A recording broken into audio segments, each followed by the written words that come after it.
I'm Jen Adams, just in case you don't know, assessment coordinator, and we're going to just rock through really quickly the ins and outs of CogAT and how to give it, what to expect, and then what the results kind of look like. All right. Okay, so the CogAT is an abilities test. It measures 3 different areas that are highly linked to academic success. So we are looking at verbal reasoning, quantitative reasoning, and nonverbal reasoning. So all of the questions on the test are within these systems, and they say that they're most closely related to success within schools.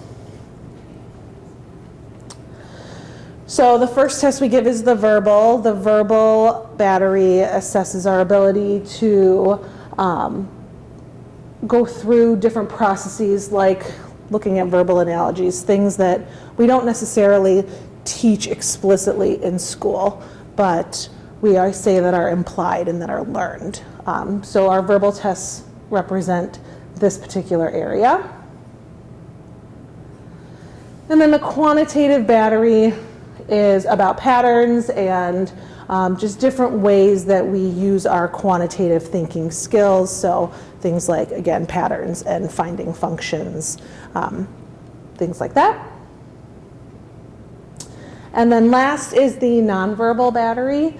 And this test, I want to say, is probably the most difficult of the 3. Spatial understanding. So there's a test in there that's about folding papers and punching holes through the paper, and then if you unfolded it, what would the paper look like? So it's a lot of a different type of awareness that, again, we don't teach explicitly in class.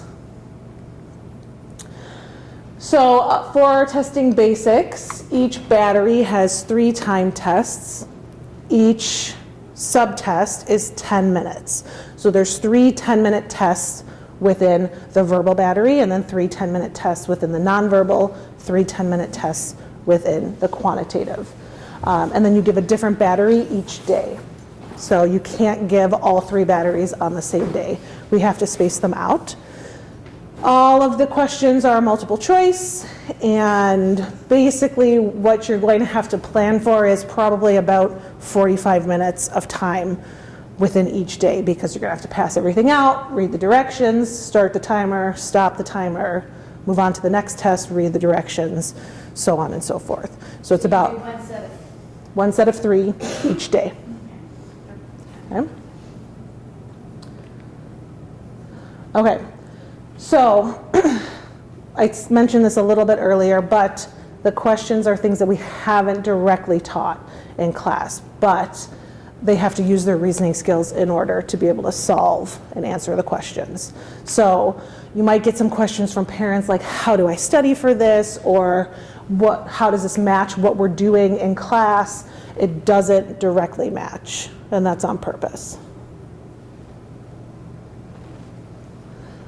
Okay, and then just a couple other pieces. So our building Elves are helping with the process, helping facilitate. They're going to have access to the materials and be able to help answer any questions. All of the testing schedules are being created by the assistant principals because there are some accommodations that we'll have to follow for some of our students. And then just generally speaking, it is a secure test, so all of the typical protocols that we have to follow are still in place, like locking the materials at the end of testing, things like that. Don't make any copies of the test. When it comes to accommodations, we don't need to have any type of IEP amendments for our students. Everything falls under the district-wide assessments for accommodations. Then the one piece that CogAT tells us we can't do is even if a student has use of a calculator on their IEP, they're not allowed to use a calculator within the CogAT test. So they won't really. Get access to this? Yes. If you have EL students, the test is designed to be accessible for EL students. The type of accommodations that we give for EL students for district-wide tests like MAP are the same that we could give for CogAT. We also have directions written in Spanish if we need somebody to read the directions in Spanish to a student. But you have to let me know that you need the Spanish directions, because I don't know that. So these are the materials you'll be receiving. Materials are being sent out to buildings next week. So we'll have them about a week in advance before the testing window opens. You'll get a directions manual. The students will each have a testing booklet and then an answer document that's separate. The answer documents, almost all of them will have a barcode label on the back that has all the pertinent information for that student. But if we've had any move-ins since the end of December, we'll have to code their bubble sheet in for them. You'll need something to time with, pencils for the kids, and then scratch paper for the quantitative battery. Once all of testing is completed, you'll give all your materials back to your building leaders. They'll send everything back here to district office. Then we ship it out to be scored. It takes about 2 weeks to score at the outside scoring service. It's usually a little bit faster, but they tell us it's about 2 weeks. And then we get a digital report on how all the kids did. We will send those results out to you so you get a preview of the results before we send them home to parents. So you don't just get random phone calls asking what's going on with CogAT.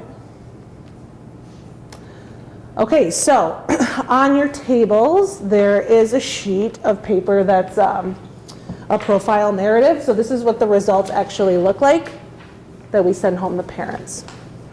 So if you take a look at that,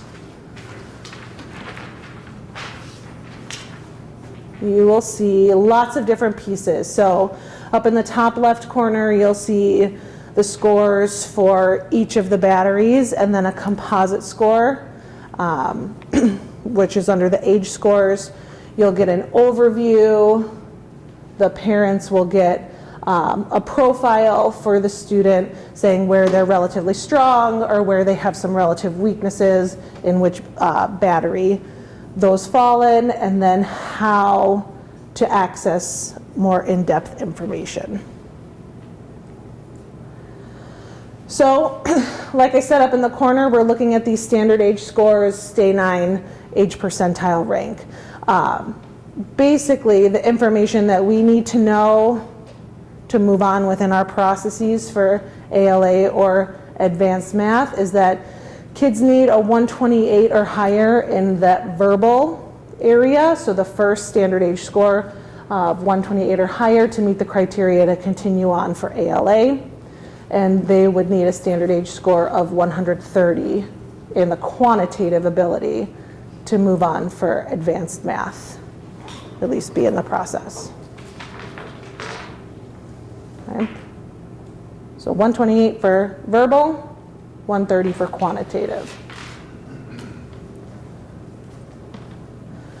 And as I mentioned just a little bit earlier, this profile area is giving our parents just a brief overview of the strengths and weaknesses. And then it also talks about recommended goals for classroom instruction. So you can take a look at that. It's something the parents will read. They might have questions about that. And then at the very bottom of the report is a student ability profile. And basically what parents can do is they can go to the CogAT website. They would type in this ability profile, and they would do this right here. Then they would click View Profile. When they view the profile, it gives them, there's another sheet on your table, this like 2-page document that's very in-depth. It's an explanation of this particular profile of a student, because all of the numbers and letters mean something in that profile. Which stay 9 they're in, what their strength is, what their weakness is. And then it just breaks down what they can do at home or what we can do at school in order to stretch on those strengths and then help fill those weaknesses.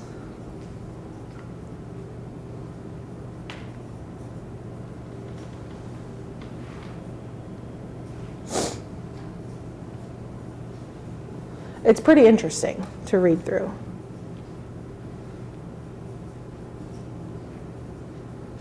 So you have the sample. And then also on your table is just a frequently asked questions document. This is on our district website also. It just explains what a standard age score is, what a study 9 is, some of the different terms that we use within CogAT. What else is it telling us? Explains all the different batteries, and then grade percentile rank, national percentile rank, because there's just a lot of information on that profile sheet, on the report that they get, so it can be confusing if you don't really look at that every day. And our testing window is coming up. It's February 1st through the 21st. It's on the assessment calendar, it's on the website, and I want to say that most of the testing has already been scheduled within buildings, or at least ideas of when you'll be testing. And that's the very basic overview of CogAT.